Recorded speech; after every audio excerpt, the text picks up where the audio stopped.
মিলাদুন নবী যারা মানে না তারা শিরিক করছে, তাদের নামাজ কবুল হবে না, হজ কবুল হবে না, যাকাত কবুল হবে না, তাদের সিজদা কবুল হবে না, তাদের রুকু কবুল হবে না, তাদের কোনো কিচ্ছু কবুল হবে না। যদি মিলাদুন নবী না মানে তাহলে তারা শিরিক করছে, করছে তারা, শিরিকই বলে আমাদেরকে। কারণ আমরা নবীকে মুর্দা মনে করি না, সেজন্য মৃত্যু দিবস পালন করি না। আমার নবী হায়াতুন নবী, যার কারণে মিলাদুন নবী পালন করি। হচ্ছে যে মানুষ, যে হুজুর, যে আলেম বলতেছে জশ্নে জুলুস বেদাত, তার ব্যাকগ্রাউন্ড তালাশ করলে দেখবেন সেও মিছিল করতেছে, সেও কি করে র্যালি করে। যে দলিলে মিছিল জায়েজ সেই দলিলে জুলুস জায়েজ। কথা বুঝেন না মনে হয়? কারণ জুলুস যেটা, মিছিল সেটা। বাংলাদেশ এমন একটা দেশ, বড় করে যদি একটা ফাঁদ দেন তাও মিছিল বের করে। প্রেমের জন্য মিছিল বের হয়, বিড়ির জন্য মিছিল বের হয়, তো নবীর জন্য মিছিল বের হলে অসুবিধা কই? কথা বুঝেন না মনে হয়?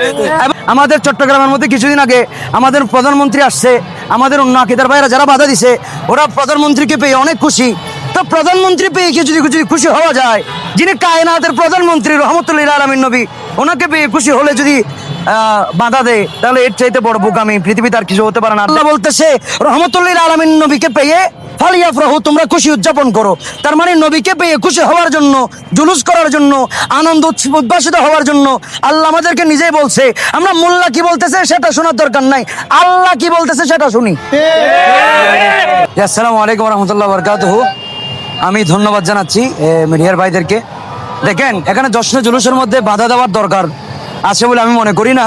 যেহেতু নবী এসেছে, যারা বাধা দিচ্ছে তাদের জন্য আমার নবী রহমত, যারা বাধা দিচ্ছে না তাদের জন্য আমার নবী রহমত, যারা জুলুস করতেছে তাদের জন্য আমার নবী রহমত, যারা জুলুস করতেছে না তাদের জন্য আমার নবী রহমত।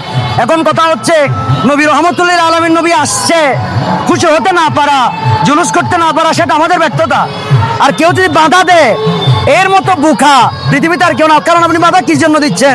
নবীর আগমনের জুলুসের মধ্যে আপনি বাধা দিচ্ছেন। সেম জুলুস আপনি করতেছেন, সেম মিছিল আপনি করতেছেন, সেম আনন্দ আপনার সন্তান হলে আপনি হচ্ছেন, সব কিছু আপনি করতেছেন দুনিয়া নিয়ে, তো নবী নিয়ে কেন করতে পারবেন না? আমাদের চট্টগ্রামের মধ্যে কিছুদিন আগে আমাদের প্রধানমন্ত্রী আসছে, আমাদের অন্য আকিদার ভাইরা যারা বাধা দিছে ওরা প্রধানমন্ত্রীকে পেয়ে অনেক খুশি। তো প্রধানমন্ত্রী পেয়ে কি যদি খুশি হওয়া যায়, যিনি কায়নাতের প্রধানমন্ত্রী রহমতুল্লাহ আলামিন নবী, ওনাকে পেয়ে খুশি হলে যদি বাধা দেয়, তাহলে এর চাইতে বড় বোকামি পৃথিবীতে আর কিছু হতে পারে না। মিলাদুন নবীকে কেন্দ্র করে যারা আমাদেরকে বেদাতি, শিরিকি এই ধরনের কথাবার্তাগুলো বলে, তাদের জন্য সবচাইতে বড় দুঃখ। দেখেন, এখানে কথা হচ্ছে মিলাদুন নবী শব্দের অর্থ আমার নবীর আগমন, আমার নবীর জন্ম। কেউ যদি বলে আমি মিলাদুন নবী মানি না, তার মানে সে ডাইরেক্ট শিরিক করছে। কারণ আপনি নবীর জন্ম না মানি, নবীকে আল্লাহর সাথে শরীক করা। জন্ম না একমাত্র আল্লাহর, লাম ইয়ালিদ ওয়া লাম ইউলাদ। তিনি কারো থেকে জন্ম নেয় নাই, কাউকে জন্ম দেয় নাই, উনি হচ্ছে আল্লাহ। তো উনি কারো থেকে জন্ম নেয় নাই, কাউকে জন্ম দেয় নাই। নবী তো ইনি যিনি আমেনা থেকে জন্ম নিয়েছেন, ফাতেমাকে জন্ম দিয়েছেন। তার মানে মিলাদুন নবী না মানি নবীকে আল্লাহর সাথে শরীক করা। ইন্না শিরকা লাযুলমুন আযীম, সবচাইতে বড় গুনাহের শামিল হয়েছে সে।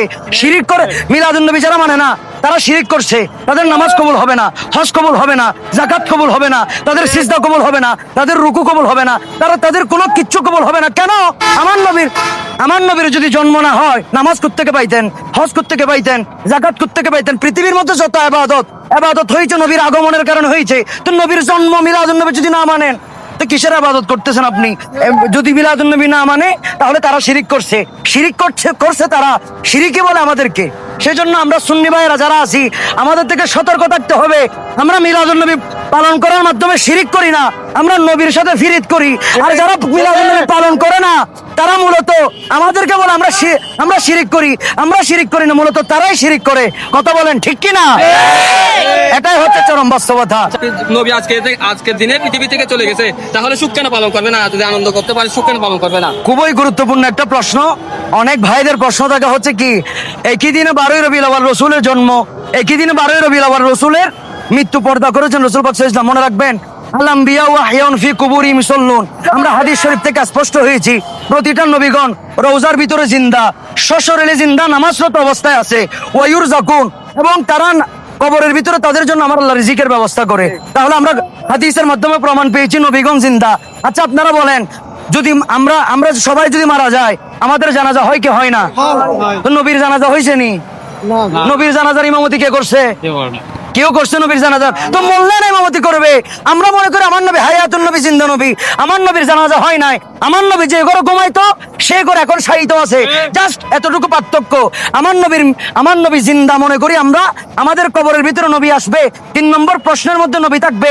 এখন পর্যন্ত আশেকের সাথে নবী দিদার করে, যার কারণে আমরা নবীকে মুর্দা মনে করি না, সেজন্য মৃত্যু দিবস পালন করি না। আমার নবী হায়াতুন নবী, যার কারণে মিলাদুন নবী পালন করি। আমরা সাধারণ মানুষ যারা রয়েছে ইসলামিক দিক দিয়ে অতটা জ্ঞান নাই। আপনারা হুজুররা যখন দুইটা বিষয়ে তর্ক করেন, একটা হুজুর বলতেছে মনে করেন জশ্নে জুলুস পালন করা যাবে না, আরেকটা হুজুর বলতেছে পালন করা যাবে। দুইজনে উভয় দলিল দিচ্ছে। এখন মাঝখানে পরে আমরা সাধারণ জনগণ যারা আছি তারা কি হয়ে যায়, বেবাচিকা হয়ে যায়, মানে আমরা বুঝতে পারি না, কারণ আমরা তো ইসলামের দিক দিয়ে অতটা জ্ঞান সম্পূর্ণ নয়। তাহলে এই বিষয়টা সাধারণ জনগণ কিভাবে মেনে নেবে, মানে কোন দিক দিয়ে গেলে সঠিক হবে? কিছু কিছু আমাদের ইসলামিক বক্তারা বলতেছে জশ্নে জুলুস জায়েজ, কিছু কিছু ইসলামিক বক্তা বলতেছে জশ্নে জুলুস বেদাত বা শিরিক। আমার কথা হচ্ছে, যে মানুষ, যে হুজুর, যে আলেম বলতেছে জশ্নে জুলুস বেদাত, তার ব্যাকগ্রাউন্ড তালাশ করলে দেখবেন সেও মিছিল করতেছে, সেও কি করে, র্যালি করে। যে দলিলে মিছিল জায়েজ সেই দলিলে জুলুস জায়েজ। কথা বুঝেন না মনে হয়, কারণ জুলুস যেটা, মিছিল সেটা। বাংলাদেশ এমন একটা দেশ, বড় করে যদি একটা ফাঁদ দেন তাও মিছিল বের করে। প্রেমের জন্য মিছিল বের হয়, বিড়ির জন্য মিছিল বের হয়, তো নবীর জন্য মিছিল বের হলে সুবিধা কই? কথা বুঝেন না মনে হয়। এবং মিছিলটা আমরা কোথায় পাইছি?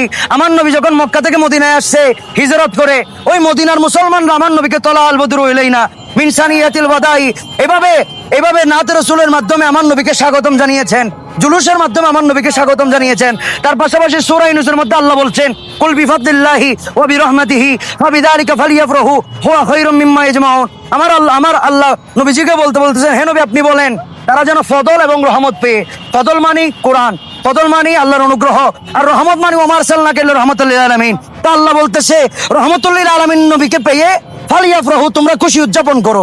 তার মানে নবীকে পেয়ে খুশি হওয়ার জন্য, জুলুস করার জন্য, আনন্দ উদ্ভাসিত হওয়ার জন্য আল্লাহ আমাদেরকে নিজেই বলছে। আমরা মোল্লা কি বলতেছে সেটা শোনার দরকার নাই, আল্লাহ কি বলতেছে সেটা শুনি।